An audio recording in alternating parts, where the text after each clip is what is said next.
All right, and we are back here on the BIA pod. Chip, chip. Man, it's been a minute. Last year, we What left happened? off the. Oh no, I was gonna ask you. I was gonna ask you what happened. We won the championship, and then we sort of we were celebrating. We turned up a little bit too much, and we just didn't have an episode. Yeah, we had a 7 month hangover, but we are back as defending national championship Ohio State Buckeye fans. Absolutely. And so I have a hat on right now. I was able to get from a sort of a an off-brand, non-popular but Ohio-based company. Um they're not sponsoring us, so I'm not going to say the name of If it they right now. were, I'm sure they wouldn't want to be called off brand. Just so in case you like, yeah, I pitched Off-brand. that. Yeah, I see. Oh, they got the logo. Okay, so it's not too off-brand. They got the college football playoff logo on that side of the hat. But hey, we are back and really excited because the first game of the year is a blockbuster game against one of the teams we actually beat in the playoffs against the University of Texas. The Longhorns are going to be traveling to Columbus, Ohio this Saturday for week one in a, depending on what poll you look at, is 1-2 or 1 versus 3. I'm going to look at the AP poll. I think that's going to create a little bit more motivation to beat the Longhorns Mhm. with us being number 3. How do you feel about it, Phil? Yeah, I mean, I think that in terms of the ranking, I'm cool with that. I wish it was 1-2, but either way, we're the lower seed or the lower ranked team, and so I think that's the important part for the motivation for the team. But I know you wanted to kind of also talk about overall the team for the year, and so I think that's a good starting off point in terms of that ranking. Do you feel like Ohio State is the number 2, number 3 ranked team in the country? And if so, what gives you that, confidence? Man, I will say that I definitely think that we're a top three team. So I'm happy that we're not below 3. Uh, it is definitely great vibes coming out of fall camp. I think on both sides of the ball. The one thing though that is interesting is the fact that we have um, a new defensive coordinator in Matt Patricia and someone on the offensive side who is not new as a coordinator, but who will be calling plays in Brian Hartline. Heck of a recruiter. We know that he's made Ohio State wide receiver U. It's going to be really interesting to see how he's going to be calling plays. In my mind, I still do kind of think like it's kind of interesting for him to be the offensive coordinator, knowing that Ryan Day is probably, even though Ryan Day is on the field and Brian Hartline is probably going to be on the field, I wonder if Ryan Day is going to be over his shoulder every time he's calling a play. Like, yep, you're good. Yeah, we're going to run that.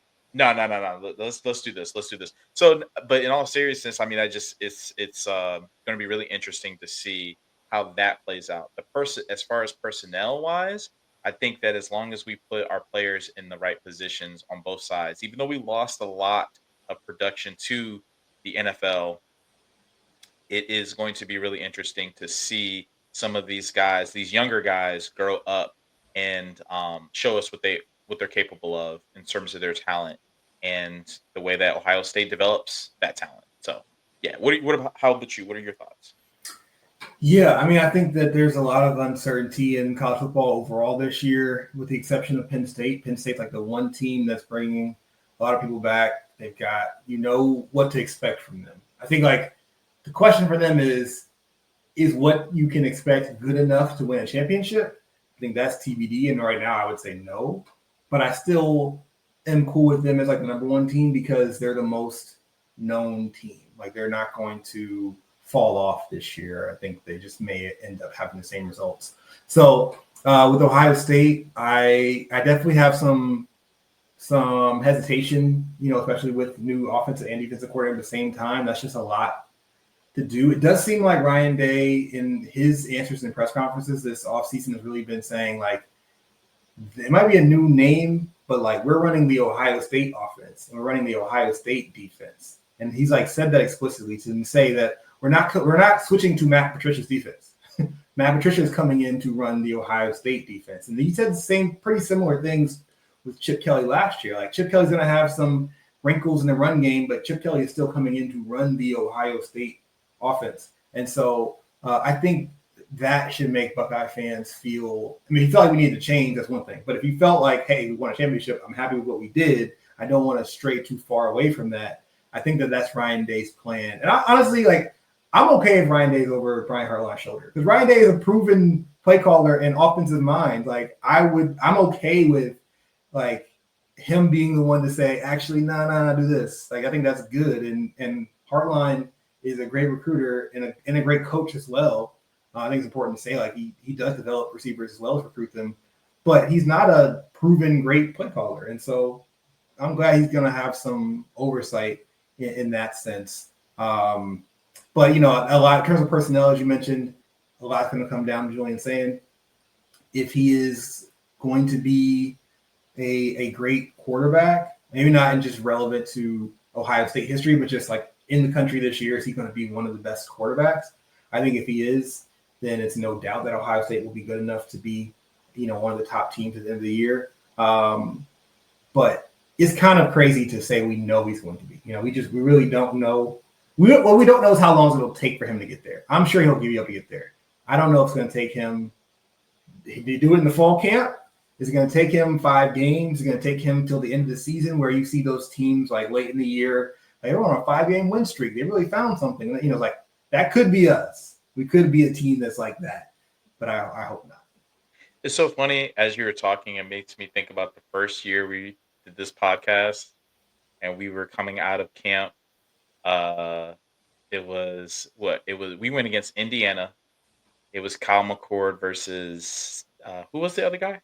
Devin Brown, DB, the GOAT, White Vic. Nah, he not goated, bro. He backup goat out in at Cal. But yeah, no, it's just so interesting. Just like going from the first year we did the pod and dealing with the quarterback play all season long. Then the second year with Will Howard, and now this year going with a redshirt freshman. It's going to be interesting to see. I'm excited to see. That's the most exciting thing that I'm looking forward to for this season is Julian Sayin's play and just what recruiters or recruiting experts have talked about when he was a 5-star going to Alabama, transferring to Ohio State. Like what does he have to offer to the lineage of great quarterback play at Ohio State under Ryan Day specifically? So yeah. I mean, and we can kind of move to the Texas game because I think that for Sayin, my concern is about his poise. You know, like Will Howard is somebody who he wasn't the most gifted quarterback, but you didn't really worry about him, you know, moment being too big or him like not having composure. Like even when he wasn't able to, like he was missing some throws like where, hey, you could throw that guy deeper and he could have caught a touchdown, but he had to slow up to catch, you know, okay, he did some of those things, but it wasn't like, oh, this guy looks like he doesn't belong out there. He looks like the crowd is too much for him. Like, that's not something that Will Howard looked like all year, even when he wasn't playing at the same great level he was towards the end of the season. For Julian Sayin, I think he has those skills. I'm worried in this Texas game just about the momentous occasion of it. You know, obviously it's a home crowd, so people will be cheering for him, but it's still, you know, 105,000 people who are looking to him. It's a crazy thought. Like, that's just live. You got millions of people watching you who are saying, like, we're all trying to see if you're good and we're ready to pounce on you if you're not. You know, we're ready to say you're a bust, you know? And so I'm that is my only concern, which is why we'll get to the prediction later, but I'm putting some money on a first half under for Ohio State. I think he might have a rocky start. Ooh, okay. I think that our defense, I'm more confident in them being poised because even when we have new starters, like on that defensive line, defensive ends, for example, 2 new guys after Sawyer and JT are leaving, but those guys are 4-year players. They just haven't played very much. So it's like it's not the same thing as, oh, this moment's too big for them. It's now more more responsibility. But I think our defense will be a little bit more poised, and on offense with our quarterback, I'm just hoping that we can get him to the locker room at halftime, and then he'll be able to come out with, he'll come fresher. Same thing with Hartline, be able to get them through their first half of a big game, and then kind of allow things to settle in and see that second half when, to me, the game will really start. Wow. Well, since you started on the offense, talking about the offensive side of the ball, that's a bold prediction. I mean, I shouldn't say bold. I just think it was earthquake here and where I'm at. It's not the fact that it's bold, but I think it's bold to say, and for him to be getting his first start at Ohio State, and for it to be against the number one team in the country, as of right now, it's just really interesting to see what he's going to look like. And in terms of the defensive side, we're going up against a legacy name. We're going up against a Manning, not someone who has necessarily proven himself yet. He's played.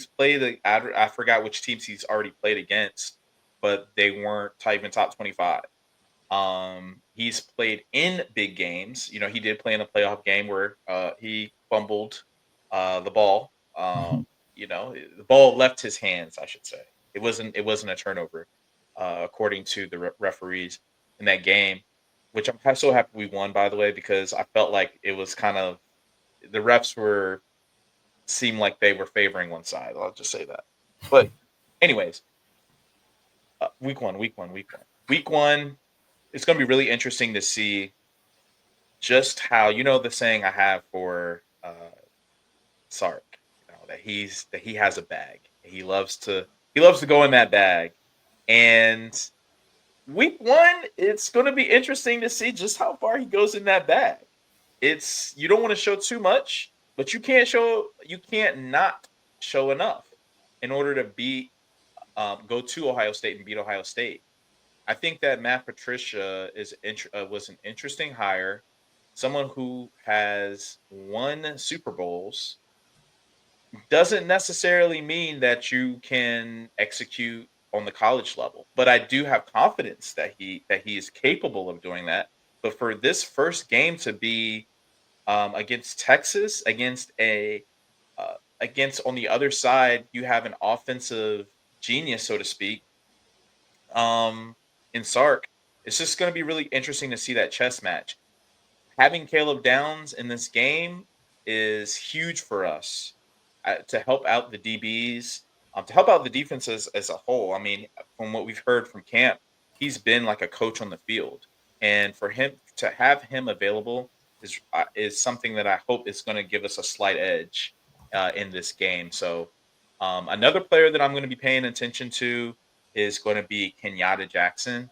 Just some of his play from the playoffs, man. I hope that carries over into this game. He had even a big play from what I can remember against Texas, against Tennessee, where they called it. I think it was roughing the passer, even though it really wasn't roughing the passer. I know that we were already winning big, but I just felt like his aggression through the playoffs was a great thing. So I'm going to be paying attention to see how he plays, if he can be another great edge rusher at Ohio State. Yeah, and on the other side of the field, Texas. Earlier this season on our TikTok, I named Texas the best defense in the country, and so even if you don't think they're number one, it's hard to see you not thinking they're top 5. They got some real dogs on the D line. They got a linebacker who we haven't talked about, our linebacker and Sonny Styles, but their linebacker, Anthony Hill Jr., is kind of the national consensus for the best linebacker coming into this season. And so one reason why I'm going with the under for that first half and maybe for the game, it's so funny because the line and the number is set so close to what I thought it was going to be. Vegas really great at that. And so I might not put my real money on it, but I think that Ohio's going to need to run the ball. We've got new running backs, but a more veteran offensive line, a more established offensive line. Even though there's some new faces on there, I think I feel more confident in this O-line. That might make it they're going to run the ball. And so we'll see how that D line and the linebackers play is going to be really important to seeing if Texas can stop the run. If they can stop the run, it's going to make it really hard. I trust Julian Sayin more in the spots where he is able to, where Hartwell is able to choose the spots that Sayin is passing, as opposed to getting 1 yard on first down runs and feeling like we can't even run on second down. That's not a good recipe for your first start as a quarterback against the number one team. So I think that that O-line versus that front seven of Texas is going to be another matchup that to me is going to at least determine the number of points that are scored in this big game. So speaking of points in the game, Justin, how many we scoring and how many they scoring? Let me just give this one point before speaking of points. Let me give this one last point before we go to the prediction. And I'm gonna go to the prediction. It's not gonna be a very long point. I just remembering last year the game against Texas, how they took Jeremiah Smith out the game. That's going to be, I think, the biggest thing I'm going to be looking at on our offense, aside from Julian Sayin's production. If Texas could take Jeremiah Smith out of the game again,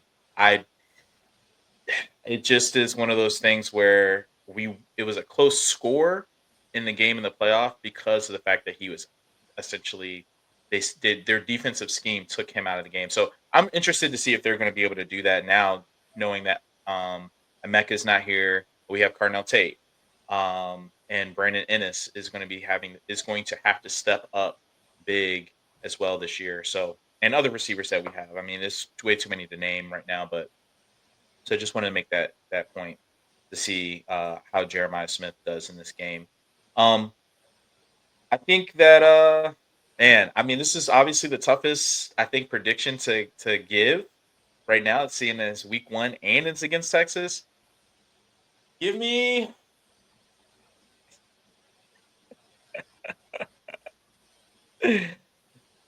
Ohio State winning in a close game.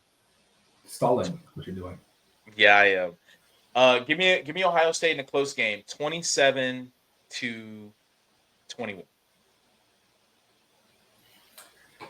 Okay. I'm going to go with Ohio State 24, Texas 20.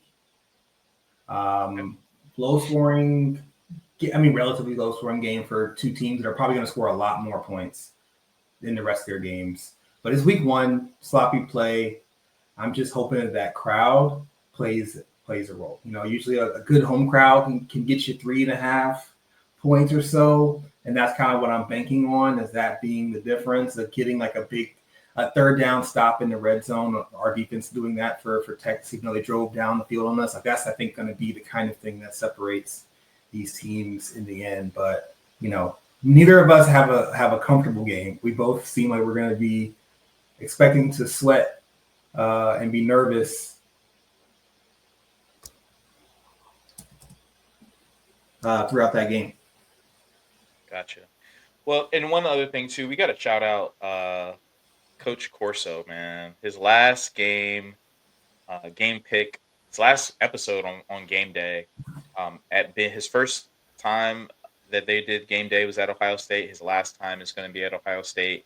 It would be really, really interesting who he picks. The first time he picked had the Brutus head. Mm-hmm. And we'll see who he picks this time. But we just wanted to shout him out for such a great career, overcoming health issues and just making it when he could. So just wanted to give a shout out to Lee Corso, who's a college football staple. So yeah. So let's talk about the conference that Ohio State plays in, the Big Ten. In terms of which teams you're sold on, which team, let's say which team you're sold on for this season. Can we do a team I'm in on? A team you're in on. We're doing a team that you're in on and a team you're out on. So which team are you in on? I'm going to go with Penn State, and here's why. I think that I am obviously Penn State is a team that National's getting a lot of buzz. But I think that Ohio State fans, for good reason, are kind of like dismissing that as a possibility, right? We've seen great Penn State teams get smoked by us, or even like lose close games to us, but just not be able to win the bigger games. I'm I'm feeling like this is a year that they can just like they'll have more confidence they've ever had before, and that's going to help them get a few different breaks. Now, the thing about the way football is scheduled now, like they could play Ohio State 3 times this year. I don't think they're going to beat Ohio State 3 times if they play them 3 times. So I'm hopeful we can win the one that counts the most. But I just see them winning at least one of those games that are big. Hopefully, it's the Oregon game. I think that they can beat them, and I think that that's a big difference. And so, to me, that's like vaults Penn State up from the second tier up to the first tier, and it's hard to kind of jump up tiers in within a season of college football. And I think they have a chance to do it. Penn State Phil. Come to Penn State. All right. Well, team that I'm in on, I hate to say this, man. Just based on their schedule, I mean, it's just like their schedule is so easy. Yeah, I'm gonna say it, man. I'm gonna say it. Team up north. I'm in on them. I'm sorry. Boo this I, man. Boo this man. I'm not. There. I saw a graphic on social media. Teams that have. It was basically a graphic on how many ranked teams you're playing, and I think before the season's over, they're going to play someone who's ranked. Like they have a game against Nebraska where they go to Nebraska without Sharon Moore, and I would think that Nebraska could lose their first game against Cincinnati. I think their first game is against Cincy. Yeah, But they're less than a touchdown favorite. oh, yeah, locked. I mean, not Upset. locked, but yeah, pick six. So, yeah, I mean, their schedule is so easy. Just looking at Bryce Underwood, he looks like you know he just looks like an athlete. A lot. There's buzz coming from camp. He Yeah. looks like an athlete. He looks like what they have not had ever. Like Yeah. Denard Robinson obviously was a running quarterback. I've never seen Denard Robinson throw the ball. All these. I'm not going to go through the lineage of the quarterbacks, but bro, it just seems like they have a really easy schedule. Even going against Oklahoma at Oklahoma's, that's not going to be easy. But they're not ranked right now. Yeah. It's a big And name, not a great healthy yeah, function right now. yeah, they've got defensive pieces back in the secondary. Well, at least one in Rod Moore. I just think that they're going to be there. I think that if they don't mess up the Nebraska game and the Oklahoma game, and then obviously the game against us, is up in Ann Arbor. It could be really interesting to see what they do. I'm sorry, the schedule is just too easy. Wow. It's interesting that we did our season long preview. We didn't mention, the game at the end of the season because honestly, that's kind of a lot of how the season will be judged, is whether or not Ohio State does win up in Ann Arbor. We neither of us kind of talked about that maybe because maybe it's like subconsciously we don't want to think about it. But I'm just like, Yeah, no, I'm like gonna pretend that game is not happening until the fourth quarter is over and we won, and then I'll be like, oh yeah, we play Michigan this year. But I mean, I like that pick. I know I hate that pick actually, but I do like the comment around Underwood because I saw a video of him either last night or this morning that was him like catching a touchdown pass like in 7-on-7. I guess when he was in high school, he was like so much bigger than everybody. He just like came down like mossed it and was like talking trash, and I was like, damn, this dude is about to be their quarterback. It's so annoying. If you're a Buckeye fan, you just have to hope that he can't throw, or you have to hope that he throws like Joe Milton. You got to hope, because I heard he has a big arm. You got to hope that he's a Joe Milton type of big arm where he's like going to be inaccurate and like going to throw like an amazing pass maybe once a game, but also miss people on underneath routes. And that's kind of the hope. But yeah, you're right. They can definitely win something. Okay, so that makes it easier for me to do my team that I'm out on this season, and that's going to be Oregon. I just think that Oregon definitely has a lot of talent, but Oregon's not a program that has established themselves as, hey, we never fall off. Like we stay at the very top, competing for a national championship year after year. That's not been the story of Oregon. That's not Dan Lanning hasn't necessarily been even completely in that story since the time he's been in Oregon. What he has been true when he's in Oregon is he's had, you know, quarterbacks who are applying for retirement pretty soon.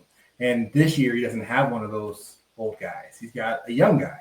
And I just think that if you watch Oregon even a couple times last year in games that they could have lost, you can see just that veteran presence kind of holding them stable when they're playing Wisconsin or playing, Boise State or tough teams like Idaho, that it helps to have Gabriel or Bo Nix in those positions. And so I think that given their O-line having to replace pretty much everybody on that O-line and their quarterback having to learn how to be a starting quarterback for a major team, that they're going to not be who they think they are. I have them winning less than 10 games this season and not being really in that competition for the Big Ten championship. I don't see them being in a Big Ten championship game, I should say, when it all said and done.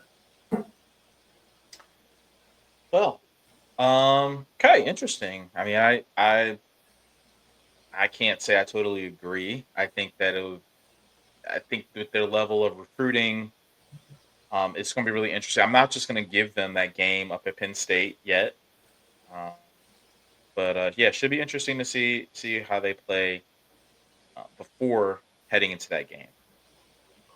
Um, Man, I guess the team I'm out on. I'm trying to choose a team that's not already out. Like I'm not going to choose Purdue. Purdue might win, 2 or 3 games. I don't know what the over under is. I would imagine it's 4.5, maybe 3.5. Or 3 now. Yeah. Um, and a team that I'm out on, man, this is tough. This is tough. This is tough. Because I feel like I could name a team right now and they actually might do well. Um, I'm gonna say the team that I said that I was in on last year in the Big Ten, my beloved Sparty. Uh, it's I just think this is still it's going to be a second year of reconstruction. I think they're going to do hopefully better. I mean, we'll see for their sake, but I just can't see them having a big turnaround. I no big name in the portal. Um, they still have Aiden Childs. Hopefully he does better in terms of the turnover margin. He was a walking turnover last year. I went back and watched the highlights from our game during the summer, something I tend to do, and they were driving down the field, and it was just like an oopsie, dang, I ain't mean to do that type of play. Denzel Burke even had an interception. Aiden No Childs. DB slander on the BIA podcast. I'm just saying that he had an interception. I'm just saying he had a pick. Nasty. Yeah. So no, I'm out on Michigan State. I'm trying to really kind of recall their schedule. I did see for pick six purposes. I looked in to see who their first game is because I don't know what it is about me in their first game, but I'm always confident that they'll cover that spread. And they play Western Michigan again once again. I think that they played them 2 years ago, and I took Michigan State, and it was 2 or 3 years ago. Took Michigan State, was out someplace, and I didn't even know the game was on. I think it was a Friday night, and they barely won the game. They barely won the game. So, yeah, Michigan State is just in a.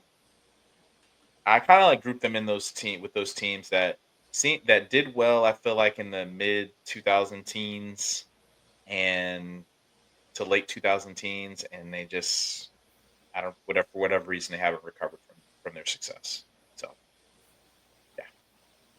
Awesome, man. So those the teams we're in and out on in the Big Ten. So we're gonna go ahead and just go right into the pick six segment. Where Phil picks 3 games, I pick 3 games, and that makes 6. Now I would attempt to do the rules here, but I know I'm gonna mess it up. So I'm gonna hand it over to Phil to talk about the rules of pick six, and then we'll get into our picks in the categories. All right, so we have 3 categories. We have a lock, and a lock is a team that we're choosing to both win and cover their point spread. Next type is a pick'em or a toss-up, and that's a game that has a spread of around 3 or less. The game is supposed to be close. We're choosing who we think will win outright. And then the last type is an upset. That's a team that's the underdog by at least 6.5 points, about a touchdown underdog, and we're choosing that team to win outright. Those are our 3 picks. The lock is worth 1 if you get it right, -1 if you get it wrong. The toss-up is just worth 1 if you get it right, no penalty. And the upset has no penalty, but if you get it right, you get 2 points. All right. I have to ask, am I going first since I will go first as you seem Ooh, like wow. you are trying to figure your answers out. I don't want you to put you on the spot. Okay. You have to do the I was just gonna say I mean it's from winning last year. Winning last year. That's all I was gonna say. Yeah, okay. Are you ready? Because you don't look ready. I'll say that. Your eyes are looking down as someone who is trying to figure out what you're gonna say. So you help me out on saying the rules. I will help you out and letting you go first. So I don't need help. But okay, so I'm gonna go with and start with my toss-up. It's a close game. There's a couple of close game, close point spreads out there. I'm gonna go for the biggest one. You know me, they call me Big Game Phil. Sometimes Justin picks small little, FCS games no one cares about. I'm going for the big ones. Give me Clemson over LSU. Currently 3.5 point spread on Yahoo Sportsbook. I'm going with the Tigers, the True Tigers, True Death Valley. Give me Dabo and them boys, the OKGs. Okay, well, because you challenged me, I got no choice but to take the other side of that. Whoa, okay. And I'm gonna go ahead and take LSU, the Bayou Bengals. I'm not sold on Clemson yet. I think Brian Kelly. I'm always in our private conversations getting Chip and Brian mixed up. Brian Kelly is, I think, incentivized to win this game. Him and his family definitely need to leave Clemson, South Carolina with the win. So give me LSU on the other side of that pick'em game. Let's do upset. Let's go upset. All right. Let's go to a part of the country. Oh boy, stalling, y'all. I went first, just to be clear. This is validation why I went first before. Part of the country where let's see if I'm familiar with it as I'm looking for it. I kind of want to get my upset out early, like in the C. Oh, that's where I want it. That's where I want to go. You might as well, and you said you're a big game hunt. Let's go down to Tallahassee for a raucous time down in Doak Campbell Stadium. Emotional pick right here. Trash has been talked all off season, and we will see what happens on the field. As Alabama's a 13.5 point favorite, and I'm putting my faith in Coach Norvell, their defense, and Castellanos. Yeah, Castellanos? you can't even. It's hard to even say that out loud. I'm putting my faith in Nick Castellanos. Okay, okay, okay. Disrespectful 13 and a half at home. Hey, Justin. More on that game later. Okay, so for my upset, I'm going to go with a team that if you've listened to even one episode, one clip from us, which I hope you have, you've heard me be a hater about this team. It's just kind of the thing that's most consistent with who I am and my brand, and that's them boys down there singing good old Rocky Top. And they're orange. There's going to be a lot more orange down there coming from upstate New York. Give me Syracuse over Tennessee. I think that game is around 7 points. Currently, is Syracuse being the underdog. Tennessee starting a new quarterback, transfer Aguilar, not a great quarterback. Not really, to me, somebody who fits their system that they've been successful with the last couple of years, unless they just kind of go full on as a running team. Even so, they're replacing a prolific running back. So I'm not sold on Tennessee more so than I'm sold on Syracuse. But I do love Fran Brown. Every time he talks, I'm just like, man, that's a cool guy. I think you're happy if he's your coach, if you're a player, or if you're a fan of Syracuse football. So I'm going with Syracuse upsetting Tennessee in what I think is going to be a disappointing year for the Volunteers. Yes, I'm a coach. I am a fan of Coach Brown as well. Okay, so it is my turn. As I foreshadowed earlier, I'm aligned with Justin in that game down in Tallahassee is an important game to pick. A game you can make some money on. But the smart money is on Bama rolling the Seminoles. I think that Alabama is a team that, like, a lot of people feel like it's going to be a championship contender this year. I'm not quite there on them, but I do think that Florida State has not really shown us that they are even a good team. Like they're not coming off of a disappointing season in relative to Florida State standard. They're coming off of a season that would be disappointing if you were Wake Forest. Wake Forest would have been embarrassed to have the year that Florida State had. So let's just sit with that. So a team that is worse than Wake Forest, you're telling me I'm getting less than 2 TDs from Bama coming in with maybe the best defense in the country, full of a lot of guys that came back, a lot of experience on all 3 levels, a lot of stars, a lot of future NFL players. I've got Bama winning that game. I don't know if it'll be a blowout, but I think 2 touchdowns, like in terms of the end of that game, kind of having that separation when Florida State's out of tricks. And those transfers. What tricks? Ain't hidden. You basically calling them clowns, calling them gestures. Castellanos is not sitting back there in the pocket and beating you in a traditional way. If you think Florida State's going to win, you think that their quarterback is going to be running around in circles and semicircles and swoop, swoop, swoop. You need that sound effect to be happening during all Castellanos highlights. If you think Florida State's going to whoop, whoop, that's what's got to happen. That's all I'm saying. Okay. Well, scary money don't make no money, man. That's all I'm gonna say. Scary money don't make no money. But all right, let's go for my lock. I had to Google my pick.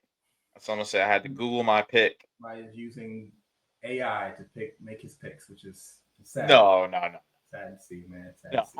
I'm saying this as a play on words here because I'm going with the Indiana Hoosiers against a team that I'm much familiar with. I don't know what that was. Throwing the team down. That's the I know. So laying the 23.5 I have here against a team that I know quite well, living near in that area. ODU 757. Shout out to 75. But not on this day. as because I just think that with 23 and a half teams that they beat that they were superior against, they pummeled last year. And apparently their quarterback is better than uh, they have said they've improved at the quarterback position. Mhm. Uh, and I just think Signetti is going to absolutely take an opportunity to start the year off. They just remind me of a team that basically is going to gain a lot of confidence from beating teams, not beating, uh,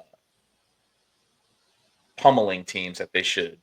And this is one of the teams that they should. And I don't even, you know, no disrespect to ODU. ODU has had a Power Five at that time. It was Power Five, but Power Four upset against Virginia Tech. But this is at Indiana. Nobody's scared to play there. I get it. I'm not about to say I'm not about to say going to Bloomington is a scary thing to do, but give me Indiana first game of the year against ODU 23 and a half. I actually like that pick because you're right that Indiana ran up the score on bad teams last year is partially how they got to being ranked where they were, and they need to do the same thing this year. Especially they have a tougher schedule, so it's even more important that they have a high margin of victory. So that's a pretty good pick. She said, "Shout out to 7-5, but not today." Uh, yeah, 7-5 zone, Justin Houston. All right. Well, that's it. I can recap my picks. First, for my lock, I've got Bama minus 13.5 against Florida State on the road. For my toss-up, I'm going with Clemson beating outright LSU. And my upset, I've got the Syracuse Orange spoiling the opener for the Tennessee Volunteers. All right. So for my picks, I have the Indiana Hoosiers beating the ODU Monarchs minus 23 and a half. For my pick 'em, I have for my pick 'em, I have the Bayou Bengals, the LSU Tigers beating the Clemson Tigers in the Fake Death Valley. And then for my upset, I have the Florida State Seminoles upsetting the Crimson Tide of Alabama. Cue the laugh track. Book it. Book it. Cue the laugh track. Book it. I can't wait to add some laughter Those are my for the picks. TikTok version of this. So that's it for the first episode of season 3 of the BIA pod. I'm Justin, that's Phil. You can follow us on TikTok at BIA.pod. That's BIA.pod. That's it. Enjoy week 1. See y'all next week. Go Bucks.